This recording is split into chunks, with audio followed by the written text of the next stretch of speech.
There were just one or two moments when he was a little bit quiet, where I thought maybe something sank in there.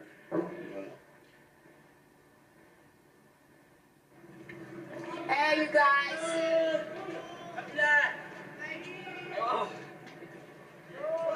You want to go somewhere? You want to go to Mr. Bill's?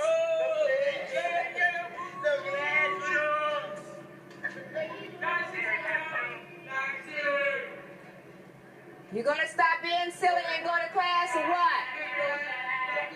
Sometimes I wonder why it's at the black males. It bothers me. Let's go to class, fellas. Leave the young ladies alone and go to class. You got a good teacher here. What else? What else do you do? Come on, tell on yourself while you're here. What else do you do? Let me show you some of his work. He knew I was doing the homework. They don't show my work. This is what I don't understand. An honor roll student goes all the way down. Don't you talk smart to people. An honor roll student drops all the way down. And that's why I'm afraid to sit his brother. They don't show me my work. Okay. Oh, I didn't do that. This is what Charles. I didn't do that. This is what Charles did in class. That's Bernard writing. This is what Charles did in class. Charles is a very, very bright student who is so angry. But more than anger, what I see in Charles is fear. Yes.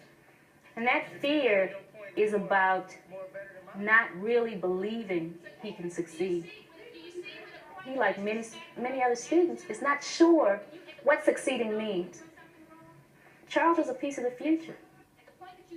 And if he fails, then this society fails, because for every student that doesn't make it, there's somebody out there to rob you, there's somebody out there to rape you, there's somebody out there that we as working people in the society have to pay for. So these kids that don't graduate don't go away, and until society starts to recognize that, then nothing's going to change. What's your future? I don't know. What is your future? I don't know. If your future is to go to, how do you go, Charles, if you have F's? No, if I have F, you don't go. If Charles didn't want to be successful at something in his life, he wouldn't come to school. You think your mother should just sit back and watch you flunk? What do you want her to do? What do you want her to do? I want her to stay at home and I'll do better on my own. And you'll do better on your own? Yes, I will. Is that a promise? Yes, it is. To who? To me, her, you, the camera people. I'll go for that. I'll go for that. I bet she'd rather go to her job. I prefer that. And be happy that you're in class being the man that you want to grow to be, as opposed to having to come babysit you.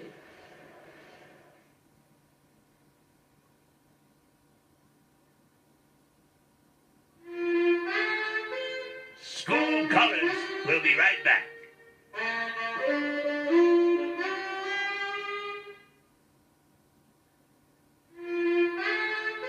Go back to high school with Frontline.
Molly Gerstein, one of the 59 teachers hired by Jim Henderson, is part of a controversial new academic program.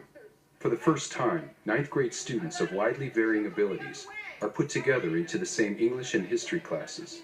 The program is part of a national experiment designed to counter academic and racial segregation and is called detracking, or heterogeneous grouping. You do not bounce a ball in here. It's already nuts enough. Sit your butt down. Sit down. if I teach a heterogeneous classroom where these kids are brought in to be part of the group, they're going to do a hell of a lot better than if you segregate them, tell them that they're stupid, put them in a lower level. I mean, and that's effectively what you're doing if you put them in a lower level, is saying you can't hack it in the real world. What chapter are you up to? Which chapter? What chapter in Brave New World are you up to? I don't know. That's what I'm trying to tell you. Tell me what's going on. Nothing going on with me. Christy. Give me these. Give them to me. No, these are my friends. Just hand them to me. I'll give them back. What are you doing with these? Shoot. Yeah, I know. So have you read last night? Did you take a book home and read? All right. Then this is what we're going to do. First of all, you have to say to me, I'm going to be able to make this up. Say it. I'm going to be able to make this up. I'm going to try. I'm going to try. Yes, you are. And then you're going to do it.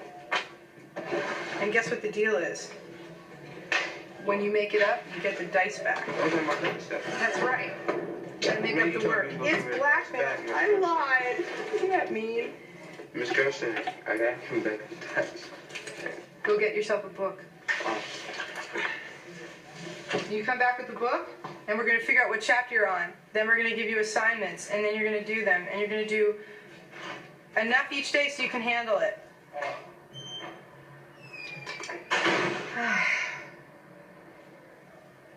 So let me ask you this. What happened as and you must make a kid believe that they can do anything in order for them to achieve. Read it. You won't do that if you put them in a track. You take the gas right out of them.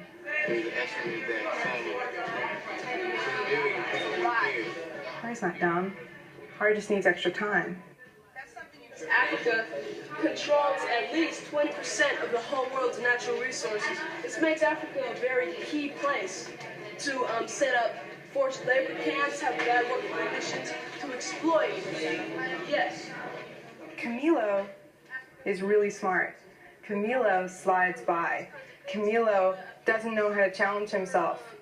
But if you have a research project like this one that we just did, he's responsible for research and critical thinking and working with others, which he's not so good at. And that is where you get Camilo to challenge himself and work hard. Because he had to try really hard to work with Johari, not be arrogant, and also pull him in. And he did it. One little thing about South Africa on the side, I'll just read it. South African colors, whites and Asians are divided into their own areas. Whites in South Africa are reserved 87% of the land. Africans only have 13% of it. And that's in the poorest areas like Bandstand. Now what happens? What's the effect? The effect sometimes is that the white settlers... Johari learned something, and therefore was able to tell people what he learned. He was really able to say, this is going on in this part of the world, this is the problem, this is what's happening, and this is why, and this is what I think we should do to solve it. He contributed. So when people say to me, I'm worried that my kid isn't going to be challenged in a heterogeneous classroom, my response is, how can they not be? Because what we're doing is not easy. What we're doing is challenging kids to really look within themselves and to grow. This article has some very strange facts from the beginning. But what you're going to do is you're going to rewrite at least... David Bai also teaches a D-track English class, but is more skeptical of the program. You can have different groups working on different projects. Maybe the enrichment, kids are doing one thing, and the kids who are just getting their basic skills are doing another activity. But that's basically segregation within the classroom. I don't see that as accomplishing the goal of integration. Rarely heard of school, right? I've heard the higher skill kids complain more than once. We're tired of being the teachers. We want to learn. We want you to be our teacher. So to keep all of the different students engaged, I as a teacher would often have to come in with 3 or 4 different lesson plans. And to be perfectly honest, I'm not willing to do that every day. I'm a public high school teacher. I don't think I'm supposed to be a saint or a martyr. I want to be a good teacher, but I think that most days I should have to come up with 1 lesson plan. I'm sure there's a lot of positive comments, but the experience for my daughter has been 100% negative. And she's been in Berkeley schools since kindergarten and has always been in heterogeneous classes. But as she gets older, the disruptive students, the difference between the students who are serious and trying to learn and those that are not trying to learn becomes greater. And now in her English history core classes, it's the worst. She has a large contingent of disruptive students, and her English teacher in particular cannot handle them, and she feels she's learned nothing this year. I mean, I can give you anecdotes like about program curriculum from history where they cover nationalism, imperialism, and feminism. And this is the period where they have Renaissance, they are supposed to have Renaissance, they are supposed to have Enlightenment, they are supposed to have Industrial Revolution. It does not exist. They are getting handouts on feminism issues. When I asked my son what Michelangelo has done, he didn't know, but he knew that Michelangelo was a gay. So I mean, and I can, give you dozens and dozens examples like that. I want to say that I almost view it from another perspective. Maybe if he didn't have the 4 best teachers in this school this year, he did have a classroom full of kids that taught him something. So I don't know whether that's an unpopular opinion, but it's one that I had.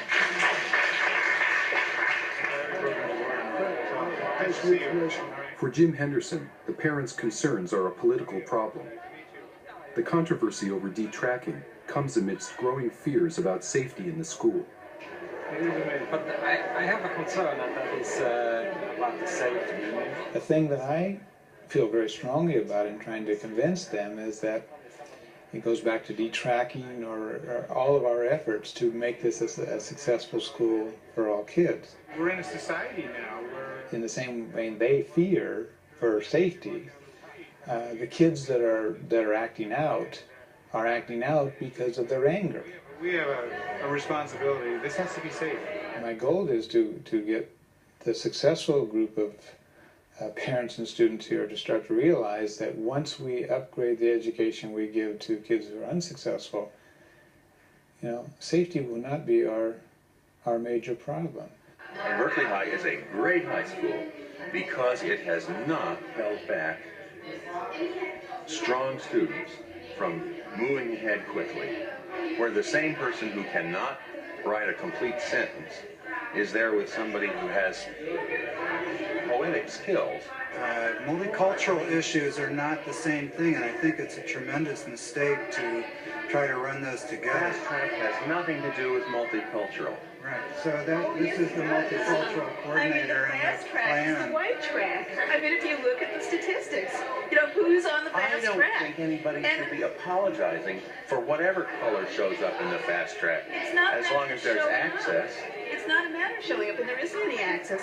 And you just made some really dangerous assumptions in what you said.